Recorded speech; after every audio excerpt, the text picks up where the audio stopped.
اعوذ باللہ من الشیطان اللعین الرجیم بسم اللہ الرحمن الرحیم الحمدللہ رب العالمین الصلاۃ والسلام علی الرسول الثقلین محبوب رب المشرقین المغربین جد الحسن والحسین ابو القاسم محمد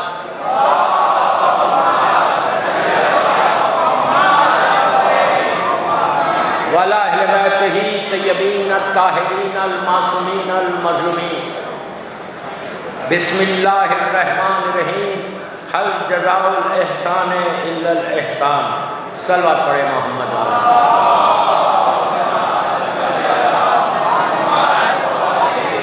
حضرت علی امام خیسر باغ بمبئی کی محبان پنجتن کے زیر اہتمام یہ عشر محرم 1444 ہجرہ 2022 کا اور آج اس کی یہ دوسری مجلس ہے، سیکنڈ مجلس محسنان اسلام کی ٹاپک پہ کہ جنہوں نے اسلام پہ احسان کیا ان ہستیوں کا ذکر کرنا ہے اور لازم کرنا ہے کہ دنیا کو پتہ چلے کہ اسلام پر احسان کس نے کیا۔ کل میں نے ذکر کیا تھا جناب ابو طالب علیہ السلام کا،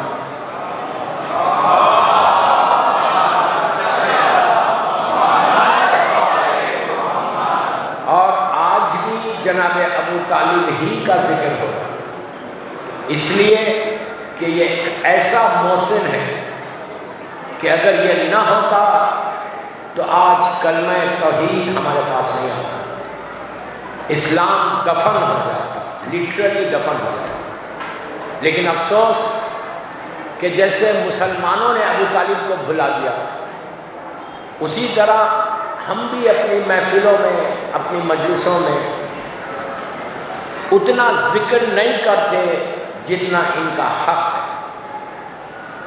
دو پرسنالٹیز ہیں، دو ہستیاں ہیں، دو شخصیتیں ہیں کہ جنہوں نے مکے میں جب اسلام سٹارٹ ہوا نعرہ لگا قولوا لا الہ الا اللہ تفلحوا، ہر طرف سے مکے کے کافر اور مشرکین نے اللہ کے رسول پہ پہاڑ توڑ دیا، اتنا سخت ماحول ہو گیا تھا، اتنا سخت کہ اللہ کا رسول گھر سے باہر نہیں نکل سکتے تھے، اور اگر نکلتے تبلیغ کے لیے تو ابو لہب کی بیوی تبت یدہ ابو لہب، پورا قرآن میں سورہ ہے۔ میں ایک ہسٹری بتا رہا آپ کو کہ ہمارے یوتھ کو معلوم ہو کہ امام علی کے جو بابا ہیں ان کا احسان کیا ہے۔ آج تک مسلمانوں نے ان کو مسلمان نہیں کہا، میں تو یہی کہتا کہ وہ مسلمان نہیں جو ابو طالب کو مسلمان نہیں کہتا۔ آہستہ مت سنو، بولتے ہوئے سنو، وہ مسلمان نہیں ہے۔ میں بڑا اوپنلی بول رہا خیسر باغ کے ممبر سے، میں جانتا کہ اس وقت پوری دنیا مجھے سن رہی، الحمدللہ زینبیہ پہ، علی چینل پہ اور مختلف جو چینلز چل رہے، جو مجھے میسیجز آ رہے، جو واٹس اپس آ رہے کہ ہر آدمی یو کے میں، امریکہ میں ڈیفرنٹ ٹائمنگز میں سنا جا رہا ہے۔ تو I'm very open and I'm very confident what I'm saying۔ میں بہت کانفیڈنٹ ہوں جو میں بول رہا ہوں۔ I can prove کہ وہ مسلمان نہیں ہے جو ابو طالب کو مسلمان نہیں کہتا۔ اس لیے نہیں کہ تم جو آج کلمہ پڑھ رہے وہ کس کی وجہ سے پڑھ رہے، جس کے احسان کو اللہ مانے اس کا نام ابو طالب ہے۔ اللہ کہہ رہا میرے حبیب تم یتیم تھے، تمہارے بابا نہیں تھے، ہم نے تمہیں پالا ابو طالب نے۔ ابو طالب کے عمل کو اللہ اپنی طرف بول رہا، اللہ کافر کے عمل کو اپنی طرف نسبت نہیں دیتا، اگر ایمان نہیں ہوتا تو نہیں دیتا تھا۔ کوئی تاریخ سے مجھے بتائے، ہسٹری سے بتائے کہ کہیں اللہ نے کسی کافر کے عمل کو اپنی طرف اشارہ کیا۔ یہ ایسی واحد پرسنالٹی ہے جناب ابو طالب کی کہ ان کے عمل کو اپنی طرف لے کے آ رہا کہ ابو طالب پرورش کر رہے، ایمان اتنا تھا رسول کے اوپر، جب جناب ابو طالب کے بابا جناب عبد المطلب رسول اللہ صلی اللہ علیہ وآلہ وسلم کے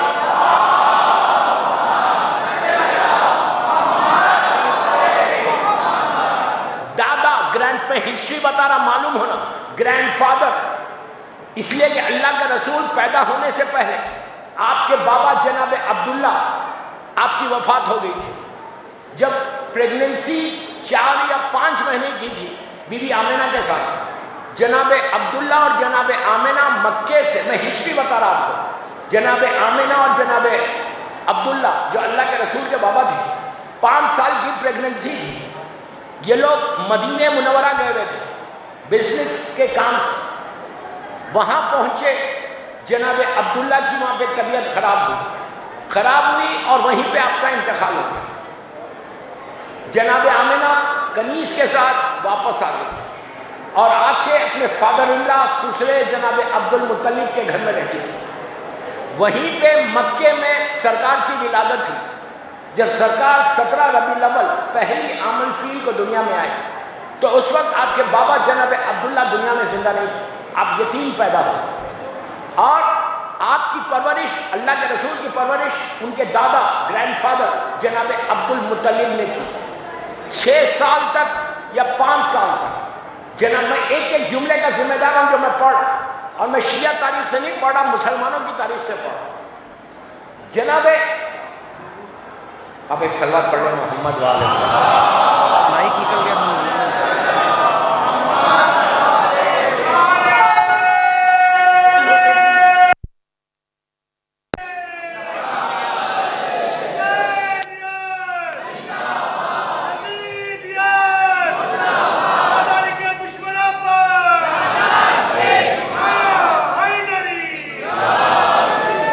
دیکھیے آپ جانتے ہیں میرے پاس وقت بہت کم رہتا، 12:15 پہ مجھے مجلس ختم کرنا ہے، تو آپ میرا ساتھ دیں، سنیں، لرن سم تھنگ، انجوائے، پرسہ دو بیوی کو، گریہ کرو، بس 45 منٹ 50 منٹ کی مجلس ہے۔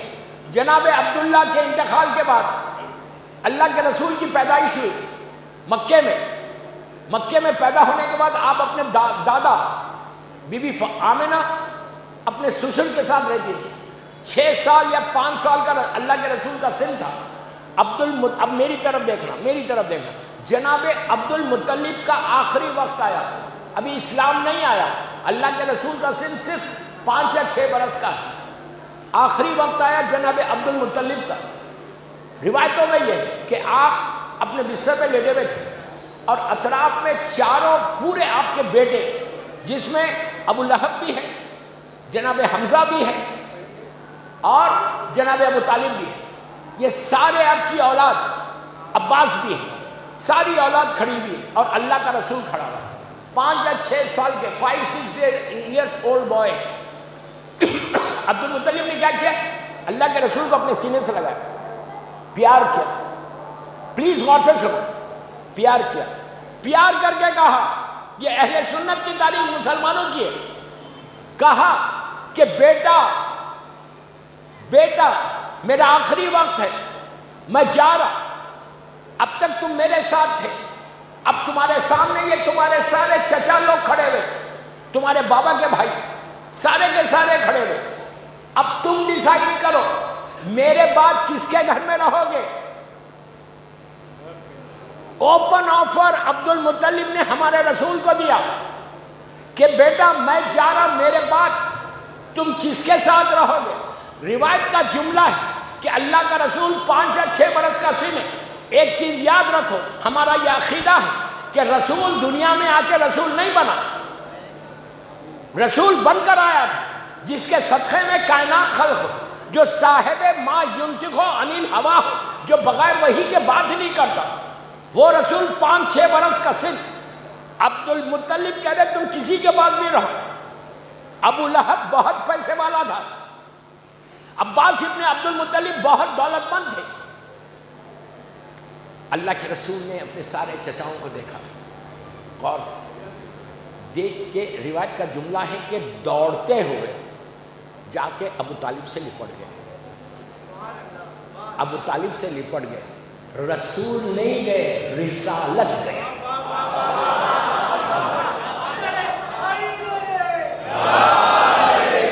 رسول نہیں گئے، سردار انبیاء گیا، جا کے ابو طالب سے لپٹ گئے۔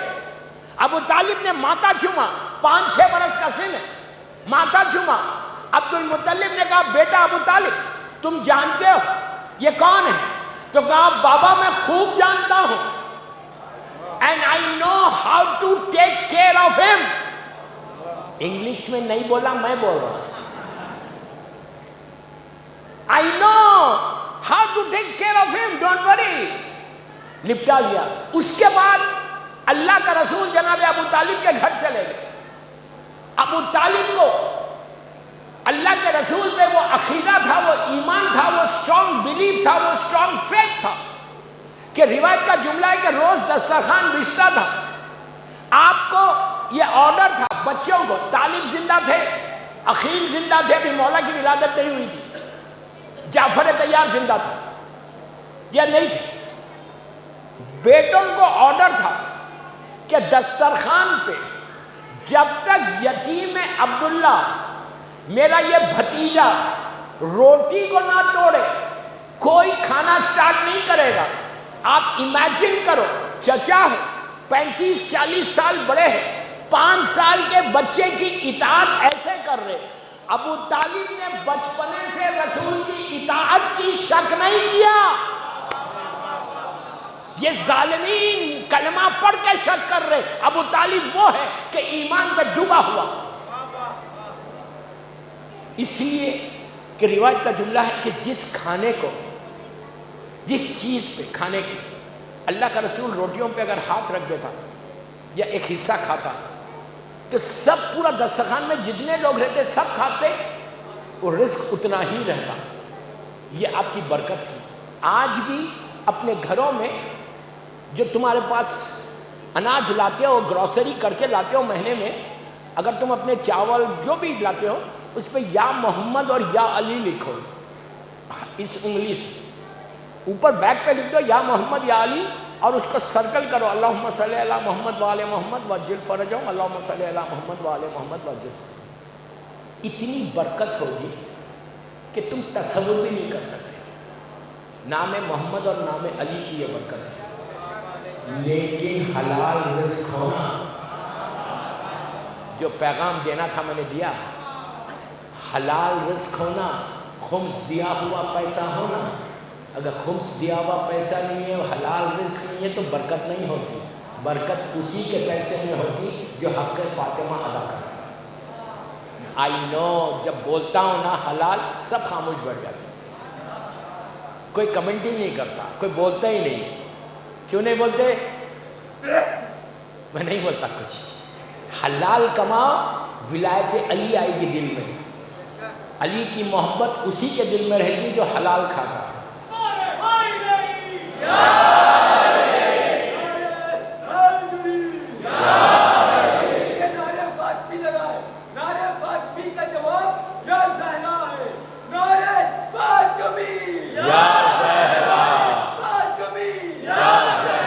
بہت اچھا نعرہ ہے، بہت اچھا نعرہ ہے، ضرور لگا۔ بی بی کا نام زیادہ سے زیادہ لو، یہ مظلوم بی بی کا نام ہے۔ بہرحال تو حلال رزق کھاؤ گے، تمہارے رزق میں برکت ہوگی۔ میں عورتوں کو بول رہا جو خیسر باغ کی میری مجلس سن رہے، آپ کو برکت کا اندازہ ہے۔ آج سب سے زیادہ جو پرابلم ہے نا ہمارے پاس پوری دنیا میں، لوگ بولتے ہیں، کہتے ہیں مولانا ہم اتنا کماتے ہیں لیکن گھر میں برکت ختم ہوگی۔ برکت کیسے آئے گی؟ حلال رہے گا تو برکت آئے گی۔ دوسری چیز، یا محمد اور یا علی کے ساتھ اپنے رزق کا آغاز کرو، اس کے بعد دیکھو کہ اللہ برکت کیسے دیتا ہے۔ آپ کو اندازہ نہیں ہے، آج ہمارے پاس تصور ہی نہیں۔ برکت کے لیے ایک اور تسبیح دیتا، روزانہ اگر 100 مرتبہ صلوات پڑھ کے اللہم صلی علی محمد وآل محمد وعجل فرجہم، نوے امام کی بارگاہ میں کوئی ہدیہ کرے، اس لیے کہ نوے امام کا نام محمد ہے، تقی، اور آپ کے لقب ہے جواد۔ جواد کے معنی بے مانگے عطا کرے، جو صفت اللہ کی ہے وہی صفت اس نبی امام کی ہے۔ اگر 100 مرتبہ صلوات پڑھ کے روزانہ صبح یا شام میں کبھی بھی نبی امام کی بارگاہ میں ہدیہ کرو، ہدیہ کر کے بولو مولا میرے رزق میں برکت دو۔ اگر بامبے میں تم 10,000 کماتے ہو تو 1 لاکھ کی برکت ہوگی۔ اتنی برکت ہے ان ناموں میں. دوستو ہمارے پاس گولڈ کی مائنس ہیں لیکن ہم اس کو استعمال نہیں کر رہے. 14 معصومین کے نام، ہر نام کی ایک برکت ہے، ہر نام کی ایک تسبیح ہے. بہرحال میں ٹاپک سے ہٹوں گا اس لیے پلٹ کے جا رہا برکت کے لیے. آپ کو اب اور ایک واقعہ بتاتا برکت کیا تھی. جب دعوت ذوالعشیرہ ہوئی، پہلی دعوت مکے میں اسلام کا اعلان کرنے، برکت بتا رہا خالی کہ کیا برکت ہے. جناب ابو طالب کے گھر میں 150 سے 200 مکے کے کافر اور مشرکین سارے سردار آئے کھانے کے دعوت میں. 3 دن دعوت کی تھی. جس دعوت میں اللہ کے رسول نے اعلان رسالت کیا تھا. مکے والوں کو، کافروں کو بلانا آسان نہیں تھا. جب تک کھانا کی دعوت نہیں تھی کوئی نہیں آیا. بہترین ایک بکرا کٹا، ایک بکرا، ایک گوٹ، ایک شیپ کو ذبح کیا ابو طالب نے. دوستو یہی سن لو نا، اسلام کی پہلی دعوت کا کھانا ابو طالب نے کھلایا. تم 1 روپیہ خرچ نہیں کرتے، ابو طالب نے اس وقت کھلایا. تو شیپ کٹ ہوئی. ابو جہل، ابو لہب، ابو سفیان، عتبہ، ولید، خالد، سارے یہ ظالمین کافر اور مشرکین آ کے پہنچ گئے. کھانے کے لیے بیٹھے. جب کھانے کے لیے بیٹھ گئے تو دسترخوان بچھا ہوا تھا. تو ابو جہل کا جملہ ہے، جب اس نے دسترخوان پہ دیکھا کہ ایک بڑے بال کے اندر گوشت کا بہترین بمبے والا خورما اور روٹیاں رکھی، 50-60 روٹی رکھی. روٹی کے اوپر کپڑا پڑا ہوا، خورمے کے اوپر کپڑا پڑا ہوا. ابو جہل نے اس کھانے کو دیکھا، مجمع کو دیکھا. پلٹ کے ابو طالب سے کہا، ابو طالب اتنے لوگوں کو بلایا، اتنا سا کھانا، اتنا سا کھانا، اتنے لوگوں کو بلا لیا، یہ کھانا کس کے پیٹ میں جائے گا؟ ابو طالب نے پلٹ کے کہا، گھبراتا کیوں ہے؟ کھانا تو کھا. جب کھانا شروع ہو رہا تھا اللہ کے رسول نے اپنا ہاتھ روٹی پہ بھی رکھا، خورمے میں بھی رکھا. دوستو روایت کا جملہ مسلمانوں کی تاریخ میں ایک بال میں تھا، صرف کچھ چند روٹیاں تھیں. رسول کے ہاتھ رکھنے سے رحمت للعالمین کا ہاتھ جب آیا تو حال یہ ہوا، پورے یہ کافر اور مشرکین دونوں ہاتھوں سے کھائے ختم نہیں ہوا.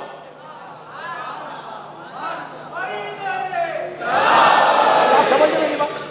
اتنی برکت ہے ان کے نام میں، اللہ کے رسول کے نام. ہوا کیا؟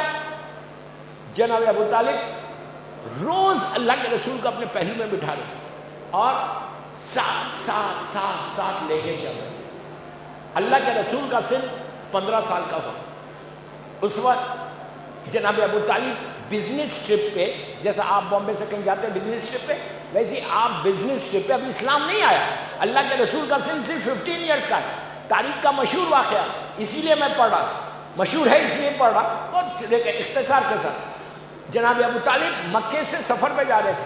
اللہ کے رسول سے کہا کہ بیٹا میں سفر پہ جا رہا، 2-3 مہینے لگیں گے، تم گھر میں رہنا. 15 سال کا سن ہے. تو اللہ کے رسول نے کہا کہ نہیں چچا، میں بغیر آپ کے نہیں رہ سکتا. I want to come with you. کہا نہیں بیٹا سفر بڑا سخت ہے. تو کہا نہیں please I want to come with you.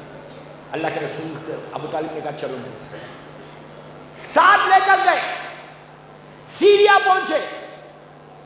اب دیکھو کیا ہوا وہاں پہ، مشہور واقعہ ہے. سیریا پہنچے. سیریا کا جو بارڈر تھا وہاں پہ یہ پورا مکے کے بزنس ٹرپ سارے لوگ ٹھہرے جا کے، قافلہ رکا. اس کے سامنے یہودی تھا، راہب یہودی ایک رہتا تھا، اس کا گرجا تھا وہاں پہ، سینگاؤ جس کو انگلش میں بولتے، سینگاؤ تھا، وہ وہاں رہتا تھا. راہب، یہودی راہب، کچھ 80-90 برس کا سن تھا، بوڑھا تھا. جب قافلہ رکا وہ اپنے گھر کی چھت پہ آیا، آ کے قافلے کو ایسا دیکھا، غور سے دیکھنے لگا. دیکھ کے اپنے غلاموں کو بلا کے کہا یہ لوگ کون ہیں؟ تو کہا کہ یہ مکے سے آئے ہیں اور بزنس ٹرپ پہ آئے ہوئے ہیں. تو اس راہب نے کہا ان کا سردار کون ہے؟ تو کہا ابو طالب ان کا سردار ہے. تو کہا پورے قافلے والوں کو بولو کل لنچ میرے ساتھ کرنا، ان کی دعوت کرنا. راہب نے دعوت کی، میں شارٹ کر رہا، راہب نے ان کی دعوت کی. پورا قافلہ پہنچا. جناب ابو طالب نے اللہ کے رسول سے کہا 15 سال کے کہ بیٹا تم یہیں رہو، ہم لوگ جاتے پھر واپس آتے۔ سب گئے، بڑا دسترخوان بچھا، جانور، گوشت، یہ ہر چیز رکھی ہوئی، بڑی شاندار اس راہب نے دعوت کی۔ راہب آ کے بیٹا 90 برس کا، ابو طالب سے ملاقات ہوئی، اس نے پورے قافلے کو ایسا دیکھا دسترخوان پہ، جناب ابو طالب سے کہا کہ اے سردار مکہ کیا کوئی چھوٹ گیا؟ تو کہا کہ ہاں میرا بیٹا ہے۔ کہنے وہ بچہ تو تمہارا نہیں ہے، اس کے چہرے سے یتیمی معلوم ہو گئی، اس کے بغیر کیسے دعوت ہوگی؟ میں نے اصل دعوت کی ہے اس کے لیے۔ 15 سال کا سن ہے، اللہ کے رسول آئے، جناب ابو طالب نے اپنے بازو بٹھا، غور سے سنا، بازو بٹھا لیا۔ جب بازو بیٹھ گئے تو راہب نے کہا جناب ابو طالب سے کہ ابو طالب سردار مکہ کھانا شروع کرو، اس لیے کہ ایک ایتھکس تھے کہ سردار شروع کرے گا تو سب کھائیں گے۔ ابو طالب سردار ہے، رسول کا سن صرف 15 برس کا ہے، پورے سردار بیٹھے ہوئے، پورا بزنس ٹروپ جو گیا وہ بیٹھا ہوا۔ راہب کہہ رہا ابو طالب سے کہ کھانا شروع کرو۔ ابو طالب پلٹے رسول اللہ کی طرف، 15 سال کا سن ہے، کہ بیٹا تم شروع کرو تو میں شروع کروں۔ آپ دیکھو کہ کیا ایمان ہے، بیٹا تم شروع کرو تو میں شروع کروں۔ اللہ کا رسول شروع نہیں کیا، ایسا ہاتھوں کو باندھ کے سر کو جھکا کے بیٹھ گئے۔ پھر راہب نے کہا کھانا شروع کرو، پلیز غور سے سنو۔ پھر ابو طالب نے کہا بیٹا تم شروع کرو، پھر رک گئے۔ تیسری مرتبہ راہب نے کہا کہ میں نے تمہارے لیے یہ ارینجمنٹ کیا ہے، یہ انتظام کیا ہے، تمہارے لیے بلایا ہے، کھانا کیوں نہیں شروع کرتے؟ ابو طالب نے پھر رسول سے کہا اب سنو اللہ کے رسول کا جملہ۔ 15 سال کے سن میں سیریا میں رسول نے ایمان ابو طالب پہ مہر لگائی۔ رسول اللہ نے پلٹ کر اس راہب سے کہا کہ میں ان جانوروں کا گوشت نہیں کھاتا جو اللہ کا نام لیے بغیر ذبح کیے جاتے ہیں۔ اب سوال یہ ہے کہ 15 سال تک رسول کیا گوشت کھا رہے تھے ابو طالب کے گھر پہ؟ اب سمجھے بات؟ ایمان ابو طالب پہ مہر لگا دی کہ ان کے گھر پہ جو جانور ذبح ہوتا ہے وہ ویسے ہی ذبح ہوتا ہے جس کو بعد میں اسلام نے بتایا۔ سلوات پڑھ لے محمد والے محمد۔ ٹائم دو۔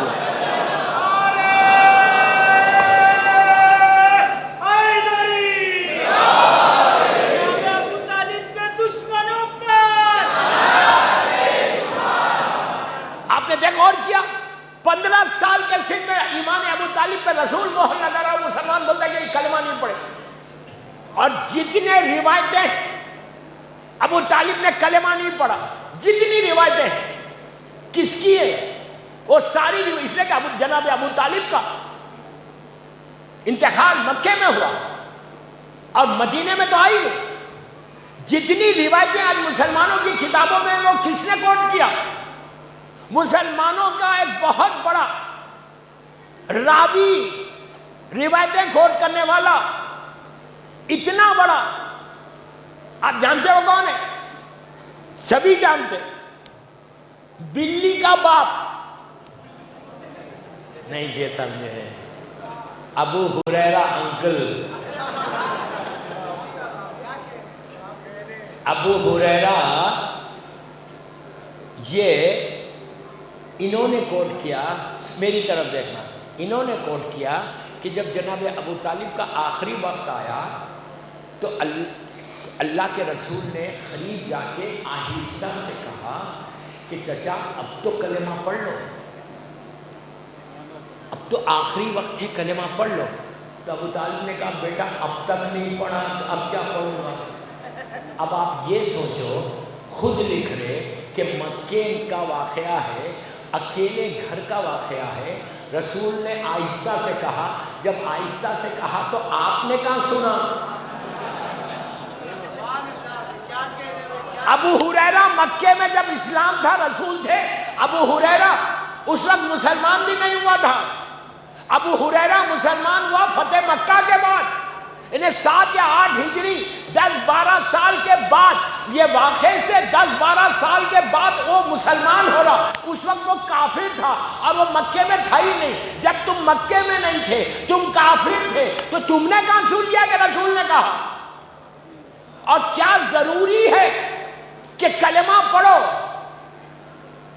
آپ اپنے باپ سے پوچھتے ہیں کہ تم نے کلمہ پڑھا؟ آپ کو یاد ہے آپ نے کب پڑھا کلمہ؟ ضرورت کیا ہے؟ جو کلمہ خود کلمہ ہے وہ کیا کلمہ پڑھے گا؟ جس نے اللہ کی وحدانیت کو، اللہ کی وحدانیت اور رسول کی رسالت کا پروٹیکشن کیا، اس کا نام ابو طالب ہے۔ جس نے پوری زندگی اللہ کی وحدانیت کا پروٹیکشن، انشاءاللہ میں کیا کروں، وقت نکلتے جا رہا، تو ابو طالب اس پرسنالٹی کا نام ہے۔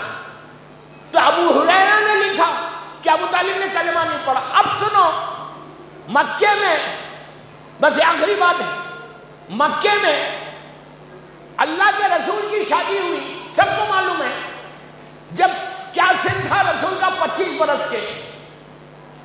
اللہ کا رسول 25 ایئرس کے اولڈ بوائے۔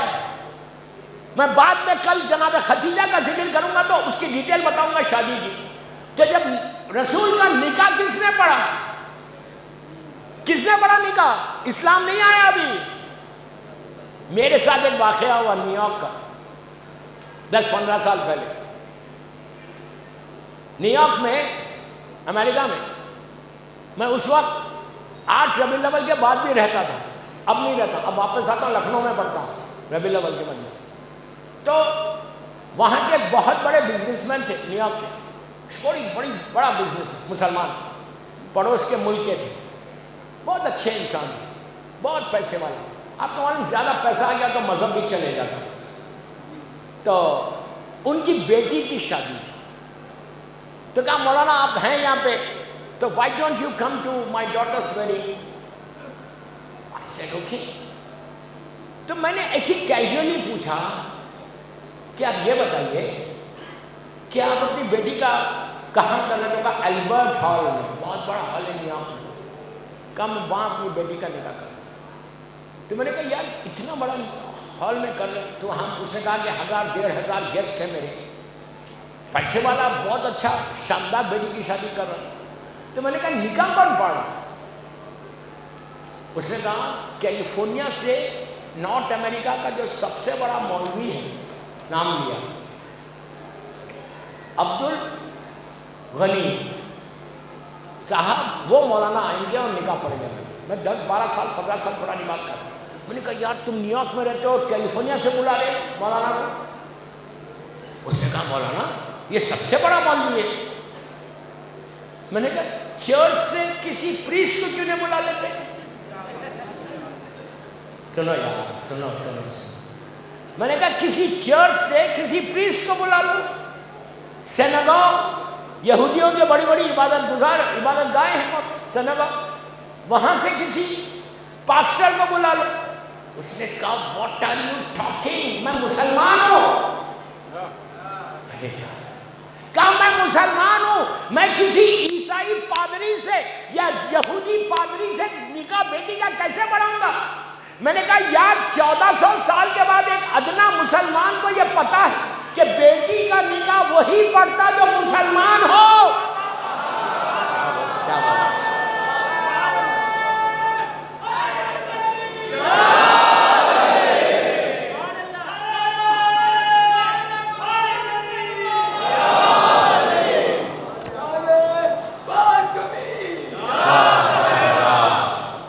سمجھ میں آئی بات؟ میں نے کہا آج 1400 سال کے بعد تم کو یہ احساس ہے کہ تم اپنی بیٹی کا نکاح کسی کافر سے نہیں پڑھاتے، مسلمان سے پڑھاتے۔ میں نے کہا یار تم کو اتنا خیال ہے، کیا رسول کو اتنا خیال نہیں تھا کہ کسی کافر سے نکاح پڑھا لیا؟ ارے کیا مکے میں کوئی اور تھا ہی نہیں؟ ارے نکاح پڑھنے کے لیے کسی مولوی کی ضرورت بھی نہیں ہے۔ اگر تمہاری عربی اچھی ہے تو تم خود اپنا نکاح پڑھ سکتے۔ اب میں آپ کو یہ نہیں بول رہا اپنے اپنے نکاح پڑھو، سمجھ میں آئی؟ میں نہیں چاہتا کسی مولوی کے پیٹ پہ لات مت مارو یار، میں نکاح نہیں پڑھتا اس لیے بول رہا۔ آپ کوشش بھی مت کرو خود کا نکاح پڑھنے۔ آپ مولانا بامبے میں ماشاءاللہ اتنے مولانا لوگ ہیں، کسی سے بھی نکاح پڑھاؤ، اس لیے کہ مخرج کا صحیح ہونا بہت ضروری ہوتا۔ تو رسول اللہ خود اپنا نکاح پڑھ سکتے تھے، کیا ضرورت تھی ابو طالب سے پڑھانے کی؟ ابو طالب سے پڑھایا نہیں، اور رسول کا کوئی عمل مشیت سے خالی نہیں۔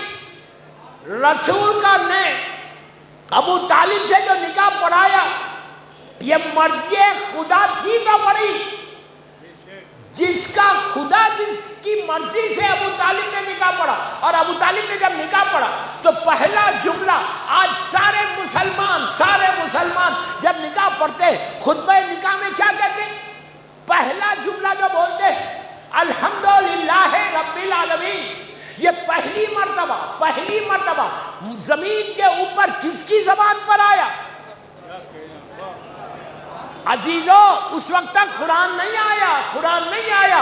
ابو طالب اس ہستی کا نام ہے کہ جس نے پہلی مرتبہ، رسول کو چھوڑ دو، پہلی مرتبہ مکے کی زمین پر بآواز بلند کہا الحمدللہ رب العالمین۔ اللہ کو اتنا پسند آیا کہ قرآن کا سورہ بنا کر بھیج دیا۔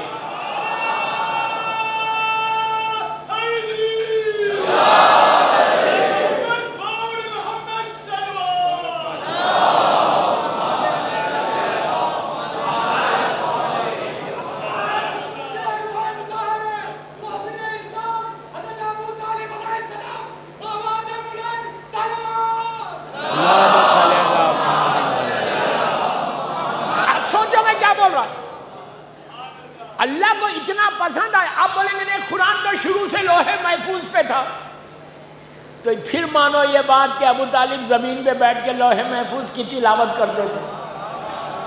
نہیں، ہر جگہ فضیلت ابو طالب آ جائے گی۔ بس میں مجلس کو ختم کر رہا ہوں، انکمپلیٹ آج مجلس چھوڑ کے جا رہا ہوں۔ مجھے معلوم ہے کہ 6 کے بعد کیا حشر ہونے والا ہے، نہیں، وہ پورا ڈیپینڈ آپ کے اوپر کرے گا کہ کتنا دیر آپ ٹائم دیں گے۔ 6 تک مجھے بس 3 مجلسیں رہ گئی، یہ محسنان اسلام، کل پرسوں ترسوں 3 4 5 6 کے بعد you have to behave properly. میں آپ کو بول رہا ہوں، آپ بیہیو پراپرلی کرنا ایک عزادار کی طرح۔ You have to behave like a عزادار حسین۔ کسی کو اٹھنے نہیں دینا۔ الحمدللہ 2019 یا 20 کا جو آخری عشرہ پڑا تھا کووڈ سے پہلے، اس میں آپ نے بہت اچھا بیہیو کیا تھا، اینڈ آئی ہوپ کہ انشاءاللہ اس سال بھی ویسی بیہیو کریں گے، اس لیے کہ وہ ہسٹری بنا دو اس کو، اور اتنا اچھا بیہیو کرو کہ جو بھی خیسر باغ میں آیا ہے پرسے کے لیے، سب اپنا پرسے کا حق ادا کریں۔ یہ نہیں کہ تم آئے ہو تو تم ہی کرو دوسرے نہ کریں، یہ حرام ہے کہ اگر آپ کسی کی مجلس کو ڈسٹرب کر رہے ہیں، کسی کے پرسے کو ڈسٹرب کر رہے تو تمہارا پرسہ تھوڑی قبول ہوگا۔ اگر تم یہ سمجھے کہ تم بہت بڑے ماتمدار ہو تو ہوئے ماتمدار ہو تو جاؤ گھر میں جا کے ماتم کرو، دوسروں کو کیوں ڈسٹرب کر رہے تھے؟ دوسروں کے مجلس کو کیوں خراب کر رہے؟ تو بس جو مجھے بولنا ہے میں نے بڑا بلنٹلی بول رہا کہ اب آپ کی ذمہ داری ہے کہ کوئی آپ کے بازو سے اٹھے تو پکڑ کے بٹھاؤ اور بولو بابا مجھے عزاداری کرنا ہے۔ ہر آدمی تو ماتم نہیں کر رہا، جو ماتم کر رہا وہ ماتم سے پرسہ دے رہا، جو بیٹھ کے گریا کر رہا وہ گریا کر کے پرسہ دے رہا، جو فرش عزا پہ بیٹھا ہے وہ فرش عزا سے پرسہ دے رہا۔ ہر آدمی کا حق ہے، یہ نہیں ہے کہ اب دنیا میں کہیں نہیں ہوتا جیسا خیسر باغ، لیکن الحمدللہ جب سے میں پڑھنے لگا کافی چینج آیا۔ آدھا گھنٹہ سن رہے، اور اس دن میں 12:10 پہ مجلس ختم کر دوں گا، 6 محرم سے 12:10 پہ مجلس ختم کر دوں گا، 11:30 پہ ممبر پہ آؤں گا، صرف 40 منٹ پڑھوں گا، لیکن مکمل میسیج ہو اور پرسہ ہو، اس لیے کہ بڑی راتیں شروع ہوں۔ بس مجھے آج اتنا ہی بولنا تھا، میرا وقت ہو گیا، 12:15 بجے مجھے مجلس ختم کرنا ہے۔ ایک باواز بلند صلوات پڑھ لیں۔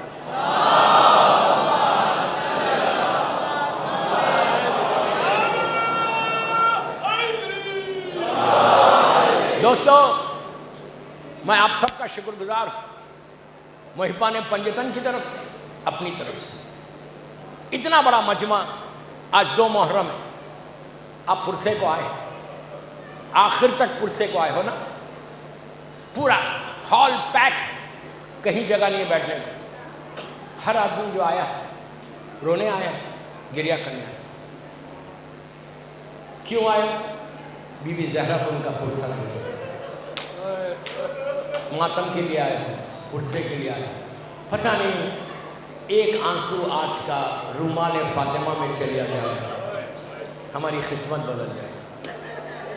آج بی بی کے دل کو سکون دینا، آج شب 3 محرم ہے، کتنی جلدی یہ راتیں گزر گئیں۔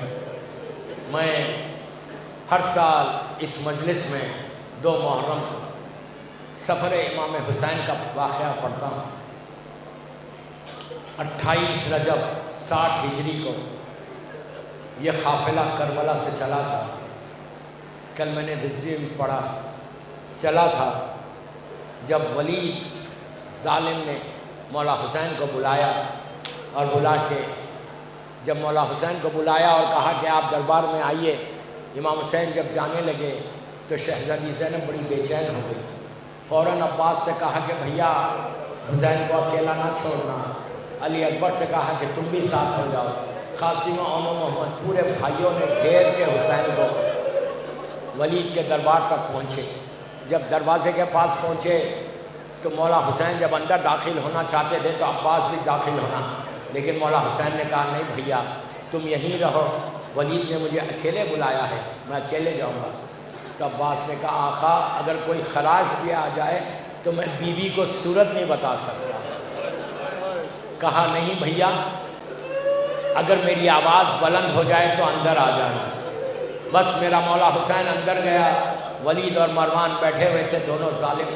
گفتگو ہوئی، دوران گفتگو ولید نے کہا کہ حسین فرزند رسول، امیر شام ختم ہو گیا اور یزید حاکم بن گیا، اور یزید یہ چاہتا ہے کہ آپ اس کی بیعت کریں۔ بس میرا مولا حسین کا چہرے کا رنگ بدل گیا۔ کہا کہ یزید چاہتا ہے کہ آپ اس کی بیعت کریں۔ حسین نے کہا یزید جیسے کہ مجھ جیسا بیعت کیسے کرے گا؟ یہ کہہ کر حسین اٹھے۔ مروان ظالم بیٹھا ہوا تھا، اس نے ولید سے کہا کہ ولید یہ بہت اچھا موقع ہے، حسین کے سر کو یہیں قلم کر دے، یہیں کاٹ دے۔ بس یہ کہنا تھا، مولا حسین کی آواز بلند ہوئی، آواز کا بلند ہونا تھا۔ دارالامارہ کا دروازہ کھلا، عباس و جوان سب اندر داخل ہو گئے۔ عباس نے آگے کہا میرے آقا سے کس نے گستاخی کی؟ حسین نے آگے بڑھ کے عباس کے شانے پہ ہاتھ رکھا، رکھ کے کہا بھیا تلوار نہیں چلانا۔ میں مولا عباس کی بارگاہ میں ہاتھوں کو جوڑ کے اتنا بولتا کہ مولا عباس آپ کو یہ گوارا نہیں تھا کہ کوئی حسین سے بڑی آواز سے بات کرے۔ ذرا کربلا میں آ کے دیکھو، کوئی تیر مار رہا، کوئی تلوار مار رہا، کوئی نیزے مار رہا، کوئی پتھر مار رہا، اور فاطمہ کا لال گھوڑے پہ جھوم رہا۔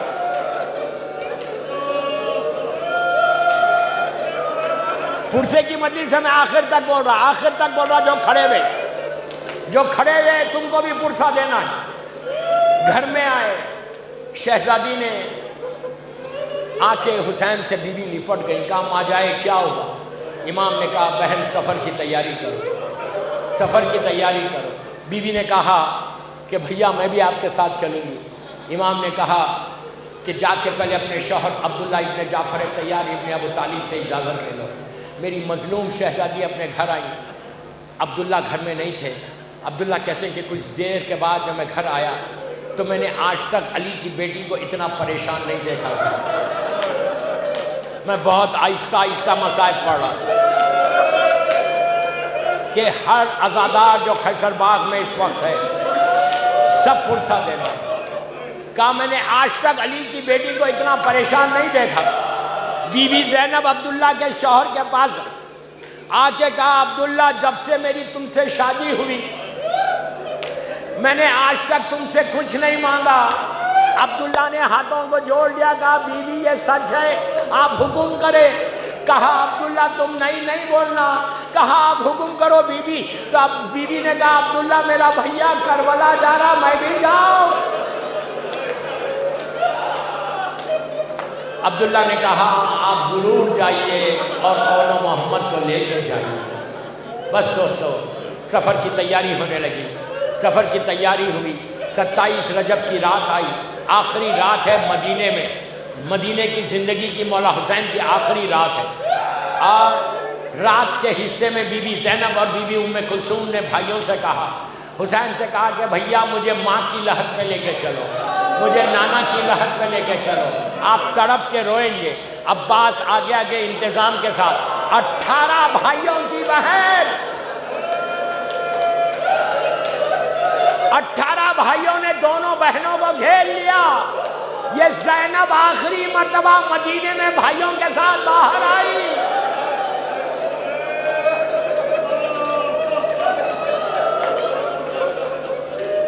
بھائیوں کے ساتھ باہر آئی دونوں شہزادیاں، نانا کی لحد پہ گئیں، رخسارے کو رکھا، کہا نانا آپ کی نواسی آئی۔ حسین نے کہا نانا آپ کا نواسا آیا ہے، خدا حافظ کر۔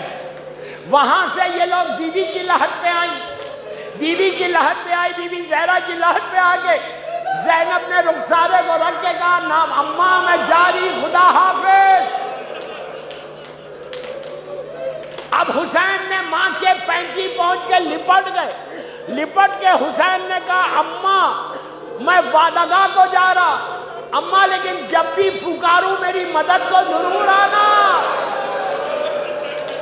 اماں میں جب بھی آواز دوں میری مدد کو آنا۔ عاشورے کے دن گھوڑے سے زمین پہ آتے آتے حسین نے کہا تھا اماں میری مدد کو آؤ۔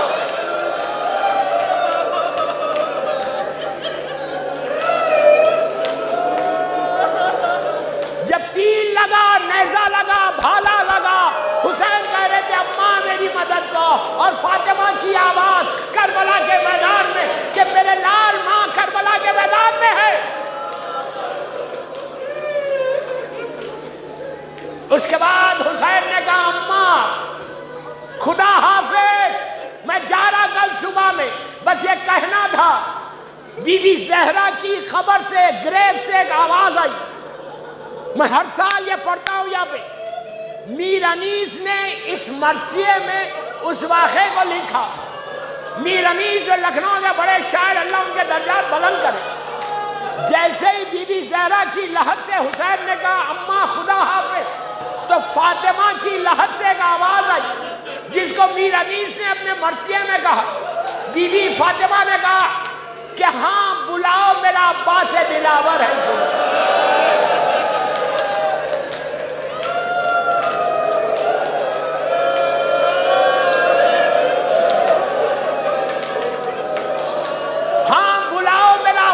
دلاور ہے کدھر؟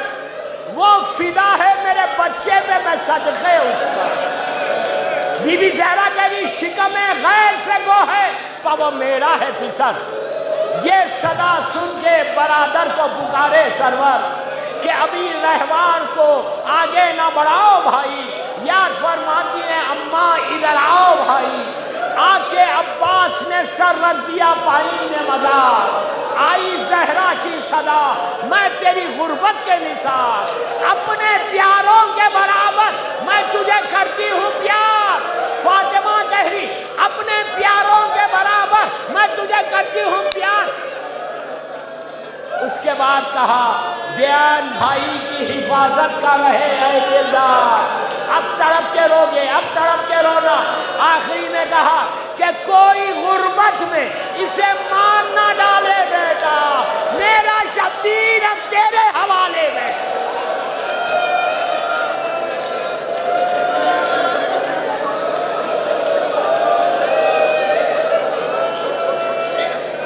آہستہ مت رو، آہستہ مت رو، ایسی تڑپ تڑپ کے رہو۔ ہو سکتا کہیں میری مظلوم بیوی بیٹھی ہو، تمہارے آنسوؤں کو اپنی رومال میں لے رہی ہو۔ وہاں سے گھر آئے، صبح کا وقت ہوا، نماز فجر کے بعد مولا حسین نے شہزادی زینب سے کہا بہن صغرا کو خدا حافظ کہہ دو، ساری بیویوں سے کہو کہ وہ فاطمہ صغرا کو خدا حافظ کہہ دو۔ بس میں بہت کم کر رہا، وقت ہو گیا۔ عزیزو، علی اکبر نے آ کے بہن کو سینے سے لگایا، بہن نے بھائی کو ایسے دیکھا، خاموش تھی۔ عباس نے آ کے بھتیجی کے سر پہ ہاتھ پھیرا، رباب آئیں، لیلا آئیں، ام فروا آئیں، سکینہ نے آ کے بہن کو پیار کیا، پھر بیوی ام کلثوم آئیں، صغرا نے کچھ نہیں کہا، لیکن جب زینب آئی تو صغرا نے بیوی کے دامن کو تھام لیا اور کہا پھوپھی اماں آپ بابا سے بولو مجھے لے لے ساتھ.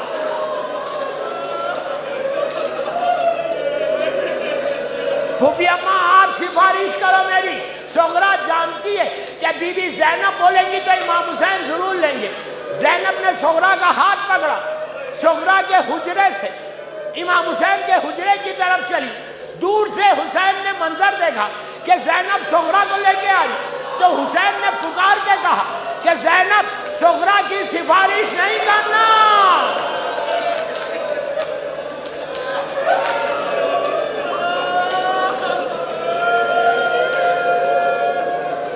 صغرا کی سفارش نہیں کرنا. تو بی بی زینب نے کہا کہ بھیا آپ کی بیٹی یہ پوچھنا چاہتی ہے کہ آپ ساتھ کیوں نہیں لیتے, اس کی طبیعت صحیح ہو جائے گی, بس یہ سننا تھا. اب تک صغرا رو رہی تھی, اب حسین رونے لگے. کہا زینب ارے تم جانتی ہو کہ میری شہادت کے بعد کیا ہونے والا ہے. میری جو اولاد ہے ایک میرے نانا جیسی ہے, ایک میرے بابا جیسی ہے. صغرا کی صورت میری ماں فاطمہ جیسی ہے. جب سر سے چادر چھینی جائے گی, بازوؤں میں رسد باندھی جائے گی, درباروں میں جانا پڑے گا. حسین یہ برداشت نہیں کر سکتا جس کا چہرہ فاطمہ کا ہو.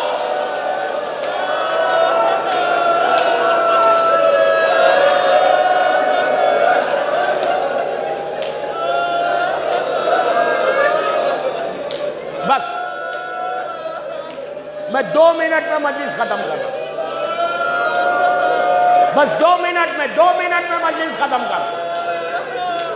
آپ نے بہت فرصہ دے دیا, بس آخری حصہ, صرف 2 منٹ کے اندر مجلس ختم ہو جائے گی.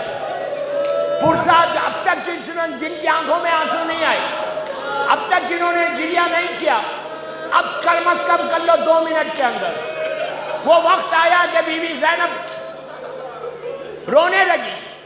مولا حسین نے عباس کو حکم دیا کہ عماریوں کو اندر لے کر آؤ. بس مجلس ختم ہو گئی, ہر طرف خناتیں گھیری گئی. ایک عماری اندر آئی. جب عماری اندر آئی, راوی کہتا ہے کہ ایک بی بی مکمل پردے سے باہر نکلی. جب باہر آئی تو اس وقت علی اکبر آگے بڑھے, آگے بڑھ کے اپنے جانوں کو طے کیا. پتا چلا یہ لیلا ہے جو سوار ہوئی. اس کے بعد ایک بی بی آئی جس کی گود میں ایک چھوٹا سا بچہ تھا, انگلی پکڑی ہوئی ایک چھوٹی بچی تھی. پتا چلا یہ رباب ہے جو علی اصغر اور سکینہ کو لے کے جا رہی. پھر فروا آئی, قاسم نے سوال کیا, شہزادی کلثوم آئی, عباس نے بہن کو سوال کیا. بس ختم ہو گئی مجلس. حسین بیٹھ کے دیکھ رہے. عباس نے جا کے حسین کے کان میں آہستہ سے کچھ کہا. حسین اٹھے, ہماری کے قریب آ گئے, علی اکبر بھی آ گئے, عباس آئے, قاسمہ اور محمد آئے. اب جو بی بی باہر آئی, عباس نے زانوں کو طے کیا, علی اکبر نے محمل کے پردے کو ہٹایا, حسین نے بازو تھاما. اب بی بی سوار ہوئی. پتا چلا یہ علی کی بڑی بیٹی